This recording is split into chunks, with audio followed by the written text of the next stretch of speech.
Hello friends, welcome to மக்கள் சேவை channel. இன்றைக்கி நம்ம ஒரு சூப்பரான இன்ஃபர்மேஷன் பற்றி தான் பார்க்க போகிறோம். அதாவது தமிழகத்தில் ஐடி அட்மிஷனுக்கு எப்படி ஆன்லைன் மூலமாக ஸ்டெப் பை ஸ்டெப்பாக அப்ளை பண்ணுறது தான் இந்த வீடியோ பார்க்க போகிறோம். இந்த வீடியோ ஸ்கிப் பண்ணாமல் ஃபுல்லாக பாருங்கள். அது மட்டும் அல்ல, இந்த வீடியோ நிறைய பேருக்கு ஷேர் பண்ணுங்கள். ஃபஸ்ட்டு இந்த வெப்சைட் பண்ணிக்கோங்க. இந்த வெப்சைட்கான லிங்க்கை நான் டிஸ்கிரிப்ஷன் கொடுத்துட்றேன். skilltraining.tngov.in இதை பார்த்தா அஃபீஷியல் வெப்சைட். ஓகே, இப்போதைக்கு உங்களுக்கு தொழில் பயிற்சி நிலையம் இருக்க பாருங்கள். ஐடியில் 2026க்கான அட்மிஷன்ஸ் ஓப்பன் பண்ணிட்டாங்க. ஸோ விருப்பம் தகுதியும் இருக்கவங்க ஆன்லைன் மூலமாக அப்ளை பண்ண பாருங்கள். கல்வி தகுதி 8th 10th பாஸ் பண்ணவங்க தாராளமாக ஐடிக்கு அப்ளை பண்ணாங்க. ஃபீஸ் பொறுத்த வரைக்கும் 50 ரூபா நீங்கள் பேமெண்ட் பண்ணுற மாதிரி இருக்கும். எஸ்சிஎஸ்டிக்கு எல்லாத்துக்குமே உங்களுக்கு 50 ரூபா கொடுத்துருக்காங்க. ஸோ அப்ளை பண்ணுறதுக்கான கடைசி தேதி 3/6/2026. அதுக்குள்ளே இந்த ஒரு அட்மிஷன்ஸுக்கு அப்ளை பண்ண பாருங்கள். இன்னும் ப்ராஸ்பெக்டாஸ் பார்த்தா ரிலீஸ் பண்ணலாம். ப்ராஸ்பெக்டாஸில் தெளிவான ஃபுல் இன்ஃபர்மேஷன் நீங்கள் தெரிஞ்சுக்கலாம். இப்போதைக்கு வெப்சைட்டில் கொடுத்துருக்காங்க ஸ்கீம்ஸ். ஸோ ஐடி மூலமாக என்னென்ன ஸ்கீம்ஸ் இருக்குது அது எல்லாமே கொடுத்துருக்காங்க. ஸோ ஃப்ரீ பேசிஸ்லாம் எந்த மாதிரி இருக்குது அப்படின்னா உங்களுக்கு நிறையா ஃபெசிலிட்டி. உங்களுக்கு நீங்கள் ஐடி சேர்றீங்க அப்படின்னா மந்த்லி 500 சம்திங் ஸ்காலர்ஷிப் கொடுக்குறாங்க. லேப்டாப் ப்ரொவைட் பண்ணுறாங்க. ஃப்ரீ ட்ரெஸ்ஸு கொடுக்குறாங்க. அதேமாரி பஸ் பாஸ் ப்ரொவைட் பண்ணுறாங்க. இந்த மாதிரி நிறையா இலவச ஸ்கீம் நீங்கள் ஐடியில் படிக்கும்போது உங்களுக்கு ஆஃபர் பண்ணுறாங்க. ஸோ அதனால் நல்ல ஒரு ஆப்பர்ச்சுனிட்டிங்க. உங்களுக்கு ஐடி தான் படிக்கணும் அப்படின்னு விருப்பம் இருக்குது அப்படின்னா தாராளமாக நீங்கள் ஐடிக்கு ஆன்லைன் மூலமாக அப்ளை பண்ணிக்கலாங்க. அதுதான் உங்களுக்கான இன்ஸ்ட்ரக்ஷனாக கொடுத்துருக்காங்க. என்னமான ஸ்கீம் அப்படின்னா உங்களுக்கு பஸ் பாஸ் ஃப்ரீயாக ப்ரொவைட் பண்ணுறாங்க. 2 செட்டு யூனிஃபார்ம் பர் இயருக்கு ஃப்ரீயாக கொடுக்குறாங்க. ஷூ கொடுக்குறாங்க. பைசைக்கிள் கொடுக்குறாங்க. அதாவது சைக்கிள் கொடுக்குறாங்க, பைசைக்கிள். லேப்டாப் ப்ரொவைட் பண்ணுறாங்க. மந்த்லி ஸ்டைஃபண்டாக 750 ரூபா. ஐடிஐ படிக்கிறீங்க அப்படின்னா 750 ரூபா ஸ்டைஃபண்ட் கொடுக்குறாங்க. Text book and drawing instrument கொடுக்குறாங்க. Identity card, raw material, training purpose எல்லாமே உங்களுக்கு ப்ரொவைட் பண்ணுறோம் அப்படின்ற மாதிரி சொல்லியிருக்காங்க. அது இல்லாமல் உங்களுக்கு ஸ்காலர்ஷிப் இருக்குது, பார்ட்னர்ஷிப் இருக்குது, அப்ரெண்டிஸ்ஷிப் ட்ரைனிங் ப்ரோக்ராம் இருக்குது. இந்த மாதிரி நிறையா இருக்குதுங்க. இதை தவிர்த்து பார்த்தீங்க அப்படின்னா அட்மிஷனுக்கான டீட்டெயில்ஸ் பற்றி கொடுத்துருக்காங்க பாருங்கள். அதாவது இப்போ நீங்கள் இந்த ஐடி அட்மிஷன் அப்ளை பண்ண போகிறீங்க அப்படின்னா 14 வயசு கம்ப்ளீட் ஆகிருக்காங்க பாருங்கள். அவங்க தான் இந்த ஐடி அட்மிஷனுக்கு அப்ளை பண்ண முடியும் அப்படின்ற மாதிரி ஒரு இன்ஸ்ட்ரக்ஷனையும் கொடுத்துருக்காங்க. 14 வயசுலேருந்து 40 வயசுக்குள்ளே இருக்கலாம் அப்படின்ற மாதிரி தெரிவிச்சிருக்காங்க. எப்படி செலெக்ஷன் பண்ணுறாங்க அப்படின்னா பேஸ்ட் ஆன் மெரிட் லிஸ்ட் மூலமாக செலெக்ஷன் பண்ணுறோம் அப்படின்னு சொல்லிட்டாங்க. அதிலையுமே நீங்கள் தெளிவாக நோட் பண்ணிக்கோங்க. ட்ரைனிங் காஸ்ட்டும் நீங்கள் ப்ரைவேட் ஐடியில் படிக்க போகிறீங்க, எவ்வளோ காஸ்ட் உங்களுக்கு வரும் அப்படின்னா 16,500 ரூபா உங்களுக்கு ட்ரைனிங் காஸ்ட்டாக இருக்கும் அப்படின்ற மாதிரி சொல்லியிருக்காங்க. ஸோ எல்லாமே நல்லா நோட் பண்ணிக்கோங்க. நம்ம இது முன்னாடி ப்ராஸ்பெக்டாஸ் கொடுத்துருந்தாங்க, தெளிவான இன்ஃபர்மேஷன். இப்போ வெப்சைட்லேயே போய்ட்டு தெரிஞ்சுக்கோங்க அப்படின்ற மாரி கொடுத்துட்டாங்க. அட்மிஷன் ப்ராசஸ் எப்படி இருக்கும் எல்லாமே அனௌன்ஸ்மெண்ட் பண்ணியிருக்காங்க. நெக்ஸ்ட்டு லிஸ்ட் ஆஃப் ட்ரேட், எந்தமான ட்ரேட்லாம் இருக்குது அப்படின்ற மாரி கொடுத்துருக்காங்க பாருங்கள். ஐடியில் உங்களுக்கு இவ்வளோ வகையான கோர்சஸ் ஆஃபர் பண்ணுறாங்க. டவுன்லோட் பிடிஎஃப் கொடுத்தீங்க அப்படின்னா ட்ரேட் லிஸ்ட்டை நீங்கள் டவுன்லோட் பிடிஎஃபாக டவுன்லோட் பண்ணிக்கலாங்க. மொத்தமாக எவ்வளோ ஸ்ட்ரென்த் இருக்குது எல்லாமே உங்களுக்கு கொடுத்துருக்காங்க பாருங்கள். மொத்தமாக 60 ஆல்மோஸ்ட் பார்த்தீங்க அப்படின்னா 104 ட்ரேட் இருக்குது. இந்த எல்லா ட்ரேட்லேயும் நீங்கள் தாராளமாக படிக்கலாம் அப்படின்ற மாதிரி சொல்லியிருக்காங்க. அதுக்கப்புறம் கோர்ஸ் அவேர்னஸ் கொடுத்துருக்காங்க. ஹாஸ்டல் ஃபெசிலிட்டி எங்கெங்கே இருக்குது எல்லாமே நீங்கள் தெரிஞ்சுக்கிட்டு அதுக்கேற்ற மாதிரி அப்ளை பண்ண பாருங்கள். இப்போ நீங்கள் ஆன்லைனில் அப்ளை பண்ணுறதுக்கு இந்த வெப்சைட் ஓப்பன் பண்ணிக்கோங்க. இதில் போய்ட்டு தான் நம்ம அப்ளை பண்ணுற மாதிரி இருக்கும். முதல்ல அக்கௌண்ட் க்ரியேட் பண்ணிக்கோங்க. கீழே கொடுத்துருக்காங்க பாருங்கள். நாட் எட் ரெஜிஸ்டர்னு ஒன்று, இந்த ஆப்ஷன் நீங்கள் கிளிக் பண்ணிங்க அப்படின்னா இந்த மாதிரி தான் ஒரு பேஜ் ஓப்பன் ஆகும். ஓகே, ஸோ இனிஷியல் கேட்டிருக்காங்க. இதில் போயிட்டு உங்களுக்கான இனிஷியல் என்ன, அதுக்கப்புறம் ஃபுல் நேம் என்ன அப்படின்னு கேட்டிருக்காங்க. ஃபுல் நேம் கொடுத்துக்கோங்க. நெக்ஸ்ட்டு மொபைல் நம்பர் கேட்டிருக்காங்க. இதில் போயிட்டு உங்களுக்கான மொபைல் நம்பரை கொடுத்துட்டு சென்ட் ஓடிபி அப்படின்ற ஆப்ஷன் நீங்கள் கிளிக் பண்ணிங்க அப்படின்னா நீங்கள் கொடுத்த மொபைல் நம்பருக்கு ஓடிபி சென்ட் ஆகுங்க. ஸோ உங்களுக்கு வந்திருக்க ஓடிபி நீங்கள் அப்படியே பார்த்து என்ட்ரு பண்ணுற மாதிரி இருக்கும். ஸோ ஓடிபி அவசியமானது என்ட்ரு பண்ணிவிட்டு வெரிஃபை ஓடிபி அப்படின்ற ஆப்ஷன் நீங்கள் கிளிக் பண்ணுங்கள். ஓகே, அடுத்த கட்டமாக மெயில் அட்ரஸ் கேட்டிருக்காங்க. இதில் போயிட்டு உங்களுக்கான மெயில் அட்ரஸ் என்னவோ அதை நீங்கள் பார்த்தீங்க அப்படின்னா என்ட்ரு பண்ண பாருங்கள். என்ட்ரு பண்ணிட்டு சென்ட் ஓடிபி கொடுத்தீங்க அப்படின்னா நீங்கள் கொடுத்த மெயிலுக்கும் ஓடிபி சென்ட் ஆகுங்க. ஸோ உங்களுக்கு வந்திருக்க ஓடிபி எல்லாமே தெளிவாக பார்த்தீங்க அப்படின்னா மென்ஷன் பண்ணி கொடுத்துட்டு வெரிஃபை ஓடிபி அப்படின்ற ஆப்ஷன் நீங்கள் கிளிக் பண்ணிங்க அப்படின்னா இந்த மாதிரி ஓடிபி வெரிஃபை ஆகிடுச்சு. அதுக்கப்புறம் என்ன கேட்டிருக்காங்க அப்படின்னா மெயிலுக்கு ஓடிபி வந்திருக்கும். நீங்கள் கொடுத்த மெயில் ஐடிக்கு ஓடிபி வந்திருக்கும். ஓடிபி வரலை அப்படின்னா ஸ்பேம் ஃபோல்டரில் செக் பண்ணி பாருங்கள். பாருங்கள் கண்டிப்பாக வந்திருக்கும்.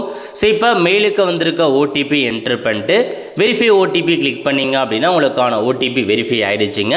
இதுக்கப்புறம் நெக்ஸ்ட்டு கீழே வந்தீங்க அப்படின்னா உங்களுக்கான பாஸ்வேர்டு பற்றி கேட்டிருக்காங்க. இதில் போயிட்டு மொத்தமாக 8 கேரக்டர் இருக்கணும். ஸோ உங்களுக்கான பாஸ்வேர்டை நீங்கள் வந்து கொடுக்குற மாதிரி இருக்குங்க. ஸோ பாஸ்வேர்டு தெளிவாக கொடுத்துட்டு ரீஎன்டர் பாஸ்வேர்டில் திரும்ப உங்களுக்கான பாஸ்வேர்டை வந்து என்ட்ரு பண்ணுற மாதிரி இருக்கும். என்ட்ரு பண்ணிட்டு நான் வந்து டேர்ம்ஸ் அண்ட் கண்டிஷன்லாம் படிச்சுக்கிறேன் அப்படின்ற மாதிரி இதில் கொடுத்துருக்காங்க பாருங்கள். விண்ணப்பம் ஃபில் பண்ணுறதுக்கு முன்னாடி எந்தமான டாக்குமெண்ட்ஸ் எல்லாமே ஓகேவா அப்படின்ற மாதிரி கேட்டிருக்காங்க. எல்லாமே ஓகே அப்படின்னு செக் பண்ணி பார்த்துட்டு இந்த டேர்ம்ஸ் அண்ட் கண்டிஷனை கொடுத்துக்கோங்க. கொடுத்துட்டு ரெஜிஸ்டர் அப்படின்ற ஆப்ஷன் நீங்கள் கிளிக் பண்ணிங்க அப்படின்னா ப்ராசஸ் ஆகிட்டு உங்களுக்கான அக்கௌண்ட் வந்து பார்த்தா க்ரியேட் ஆகிடுங்க. ஸோ அக்கௌண்ட் க்ரியேட் ஆனதுக்கப்புறம் டேரெக்டாக நீங்கள் லாகின் வந்து பண்ணுற மாரி இருக்கும். இப்போ இந்த மாதிரி உங்களுக்கு அக்கௌண்ட் வந்து க்ரியேட் ஆகிடுச்சு அப்படின்ற மாதிரி ஷோ ஆகிடுச்சு. லாகின் பண்ண சொல்லியிருக்காங்க. லாகின் பண்ணுறதுக்கு முதல்ல உங்களுக்கான mail ID, so mail ID என்ன கொடுத்தீங்களோ அந்த மெயில் ஐடியை அப்படியே பார்த்து என்ட்ரு பண்ணுங்கள். என்ட்ரி பண்ணி முடித்ததுக்கப்புறம் அடுத்த கட்டமாக பாஸ்வேர்டு கேட்டிருக்காங்க. நீங்கள் என்ன பாஸ்வேர்டை கொடுத்து என்ட்ரு பண்ணீங்களோ சேம் அதே பாஸ்வேர்டை என்ட்ரு பண்ணிவிட்டு கீழே ஒரு கேப்சா கோடு கொடுத்துருக்காங்க பாருங்கள். இந்த கேப்சா கோடை தான் நீங்கள் என்ட்ரு பண்ணுற மாதிரி இருக்கும். ஸோ கேப்சா கோடை அப்படியே பார்த்து என்ட்ரு பண்ணிவிட்டு வெரிஃபை அண்ட் லாகின் இருக்குது பாருங்கள். அந்த ஆப்ஷன் நீங்கள் கிளிக் பண்ணிங்க அப்படின்னா ஸோ உங்களுக்கு டேரெக்டாக லாகின் ஆகிடுங்க. சம்டைம் இந்த மாதிரி நீங்கள் சரியாக கொடுக்கல அப்படின்னா உங்களுக்கு வந்து கேப்சா கோடு என்ட்ரு பண்ண சொல்லி கேட்கும். அந்த மாதிரி நீங்கள் திரும்ப கொடுத்துக்கலாம். ஓகே, இப்போ நம்ம லாகின் பண்ணியாச்சு. லோடிங் ப்ளீஸ் வெயிட் அப்படின்ற மாதிரி வந்துருச்சு. ஸோ இப்போ தான் நம்ம லாகின் பண்ணியிருக்கோம், அக்கௌண்ட் க்ரியேட் பண்ணியாச்சு. இப்போ நம்ம அப்ளிகேஷன்ஸை எப்படி அப்ளை பண்ணுறது அதை பற்றி ஃபுல் இன்ஃபர்மேஷன் டீட்டெயில்ஸாக வந்து பார்த்துடலாம். ஓகே, இப்போ வந்து பார்த்தீங்க அப்படின்னா முதல்ல பர்சனல் இன்ஃபர்மேஷன்ஸ் கேட்டிருக்காங்க. ஜெண்டர் நீங்கள் மேல்னா மேல் கொடுங்க, ஃபீமேல்னா ஃபீமேல் அப்படின்ற ஆப்ஷன் நீங்கள் கிளிக் பண்ணிக்கோங்க. அதுக்கப்புறம் உங்களுக்கான டேட் ஆஃப் பர்த் வந்து கேட்டிருக்காங்க. ஸோ உங்கள் டேட் ஆஃப் பர்த் என்னவோ அதை நீங்கள் வந்து செலெக்ஷன் பண்ணுற மாதிரி இருக்குங்க. ஸோ டேட் ஆஃப் பர்த்தை தெளிவாக கொடுத்துக்கோங்க, ஏஜ் மென்ஷன் ஆகிருக்கும். நெக்ஸ்ட்டு உங்கள் ஃபாதர் நேம் என்ன அப்படின்னு கேட்டிருக்காங்க. அதுக்கப்புறம் மதர் நேம் என்ன அப்படின்னு கேட்டிருக்காங்க. அடுத்த கட்டமாக பேரண்ட்ஸோடைய ஆனுவல் இன்கம், உடைய குடும்ப ஆண்டு வருமானம் எவ்வளோ வருதோ அதை நீங்கள் வந்து செலெக்ஷன் வந்து பண்ணிக்கோங்க.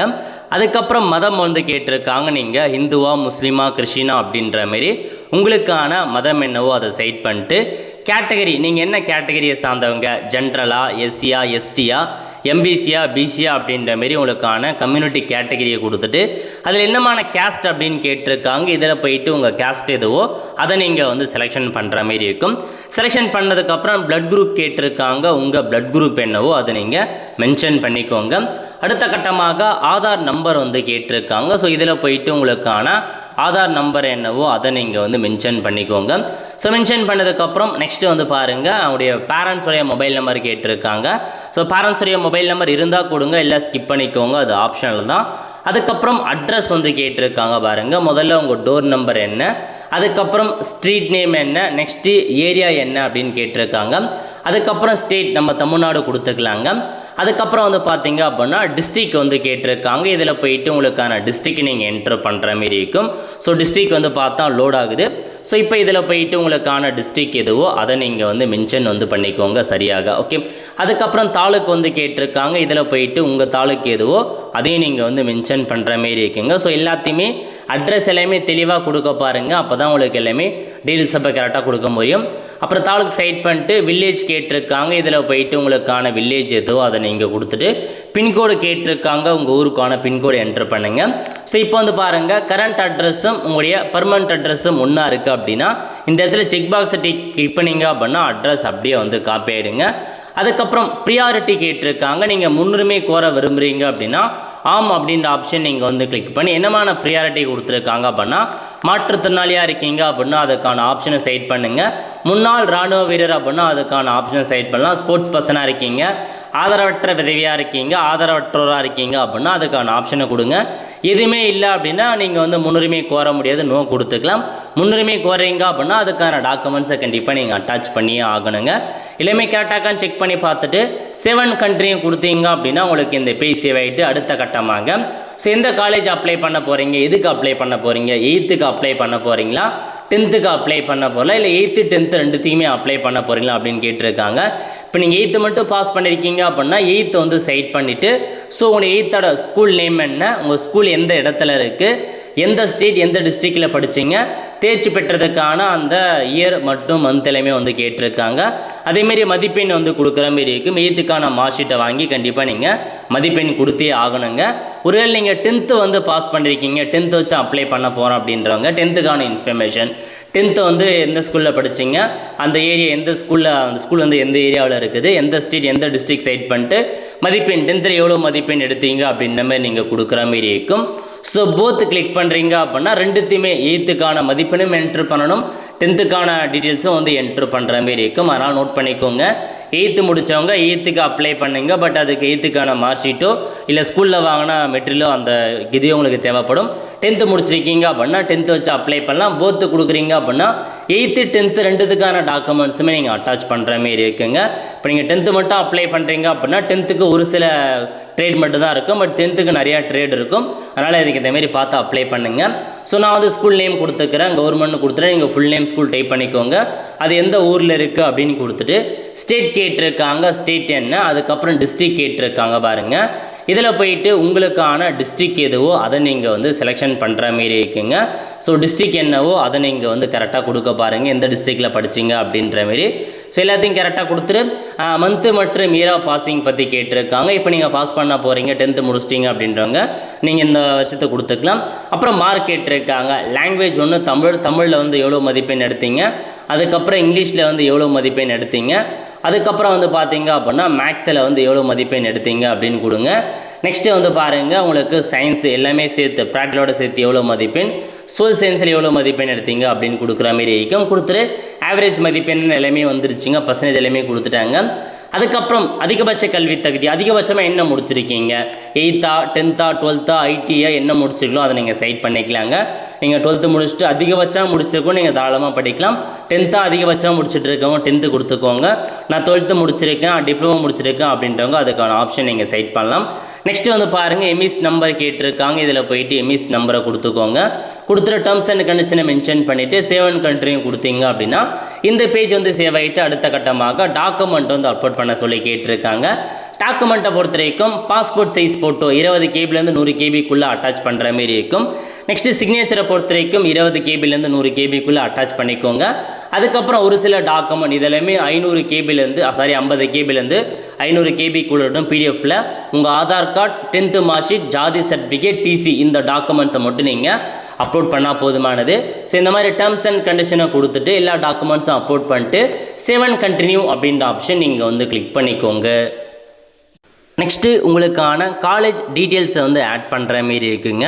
அதாவது என்ன கொடுத்துருக்காங்க அப்படின்னா மினிமம் 5 சாய்ஸஸ் நீங்கள் பண்ணலாம் அப்படின்ற மாரி சொல்லியிருக்காங்க.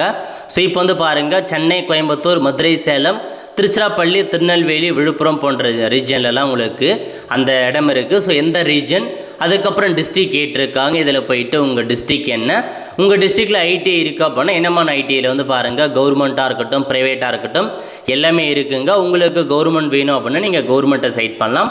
சைட் பண்ணிட்டு என்னமான ட்ரேட் எடுக்க போகிறீங்க அப்படின்ற மாரி கேட்டிருக்காங்க. என்னமான ட்ரேட் வேணுமோ அதை நீங்கள் சைட் பண்ணிட்டு ஆடு சாய்ஸ் கொடுத்தீங்க அப்படின்னா ஸோ திரும்ப நீங்கள் அதேமாரியே வந்து பார்த்தா சேம் அதே ரீஜனை கொடுத்துட்டு சேம் அதே காலேஜனை கூட நீங்கள் சைட் பண்ணலாம். சைட் பண்ணிவிட்டு உங்களுக்கு வேறு ஏதாச்சும் வந்து ட்ரேட் வேணும் அப்படின்னா நீங்கள் வேறு ட்ரேடை கொடுத்துக்கலாங்க. கொடுத்துட்டு ஆடு சாய்ஸ் கொடுத்துக்கோங்க. அதேமாரி வந்து பார்த்தீங்க அப்படின்னா நீங்கள் வேறு டிஸ்ட்ரிக் அப்ளை பண்ண போகிறேன், வேறு ரீஜன் அப்ளை பண்ண போகிறேன் அப்படின்னாலும் வேறு ரீஜன் கொடுத்துட்டு எங்கே அப்ளை பண்ண போகிறீங்களோ அதை நீங்கள் சைட் பண்ணிட்டு என்னமான ட்ரேட் வேணும் அப்படின்னு கொடுத்துட்டு ஆடு சாய்ஸ் கிளிக் பண்ணதுக்கப்புறம் நீங்கள் என்டர் பண்ணுற மாரி இருக்கும். ஸோ இந்த மாதிரி உங்களுக்கு என்னென்ன வேணுமோ, என்னென்ன காலேஜ் வேணும், எவ்வளோ கோர்ஸ் வேணும் அப்படின்ற மாதிரி நீங்கள் வந்து பார்த்தீங்க அப்படின்னா செலெக்ஷன் பண்ணிக்கலாங்க. அதனால் எல்லா டீட்டெயில்ஸுமே தெளிவாக கொடுத்து உங்களுக்கு தேவையான என்ன கோர்ஸ் வேணும், எந்த ரீஜனில் அப்ளை பண்ண போகிறீங்க, எந்த டிஸ்ட்ரிக்ட்டுக்கு அப்ளை பண்ண போகிறீங்க எல்லாத்தையுமே நீங்கள் வந்து கொடுத்துக்கலாம். ஸோ நிறையா வந்து ஆட் பண்ண பாருங்கள். கரெக்டாக எல்லாமே நீங்கள் ஆட் பண்ணிவிட்டு ஆடு சாய்ஸ் கொடுத்தீங்க அப்படின்னா ஆட் ஆகிடுச்சு. ஸோ மொத்தமாக வந்து பார்த்தீங்க அப்படின்னா 5 ஆட் பண்ணணுங்க. Minimum requirement 5. You may add up to 10 more choices இருக்குது. இன்னும் 10 சாய்ஸஸ் இருக்குது. மொத்தமாக 15 வரைக்கும் நீங்கள் ஆட் பண்ணிக்கலாங்க. அதாவது ஒவ்வொரு கோர்ஸுக்கும் தனித்தனியாக நீங்கள் ஆட் பண்ணி ஆகணும். மொத்தமாக 15 வரைக்கும் ஆட் பண்ணிக்கோங்க. மினிமம் 5லேருந்து அதிகபட்சமாக 20-15 வரைக்கும் ஆட் பண்ணலாம். ஸோ கரெக்டாக நீங்கள் உங்களுக்கு தேவையான கோர்ஸ்லாம் கொடுத்துக்கோங்க. கொடுத்துட்டு சேவ் அண்ட் கண்டினியூ அப்படின்ற ஆப்ஷன் நீங்கள் கிளிக் பண்ணிங்க அப்படின்னா இந்த மாதிரி உங்களுக்கு ப்ரிவ்யூ பேஜ் வந்து ஓப்பன் ஆகிடுங்க. ஸோ நீங்கள் கொடுத்த எல்லா இன்ஃபர்மேஷன்ஸுமே ஒன்ஸ் கரெக்டாக இருக்கா இல்லையான்றீங்க வந்து செக் பண்ணி பார்த்துக்கலாம். செக் பண்ணிவிட்டு இதில் கீழே கொடுத்துருக்காங்க பாருங்கள், சேவ் அண்ட் கண்டினியூன்னு அந்த ஆப்ஷன் நீங்கள் கிளிக் பண்ணிங்க அப்படின்னா பேமெண்ட் பண்ணுற மாரி இருக்கும். 50 ரூபா பேமெண்ட் பண்ணும். ப்ரொசீட் டு பே 50 rupees அப்படின்ற ஆப்ஷன் நீங்கள் கிளிக் பண்ணிங்க அப்படின்னா டேரெக்டாக பேமெண்ட் பண்ணுற பேஜ் ஓப்பன் ஆகிடுச்சு.